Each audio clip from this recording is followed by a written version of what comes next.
Assalamualaikum warahmatullahi wabarakatuh. Selamat berjumpa kembali dengan kami.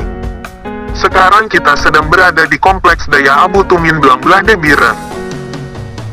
Tengku Haji Muhammad Amin Mahmud atau yang sering disebut Abu Tumin yang telah berpulang ke Ramatullah kemarin tanggal 27 bulan 9 tahun 2022. Beliau merupakan ulama harismatik Aceh, murid Abu Yamuda Wali dan Tengku Hasan Kruengkale. Abu Tumin merupakan pimpinan Daya Al-Madinatu Diniyah Babu Salam Blangbladeh, Jumpa, Biren.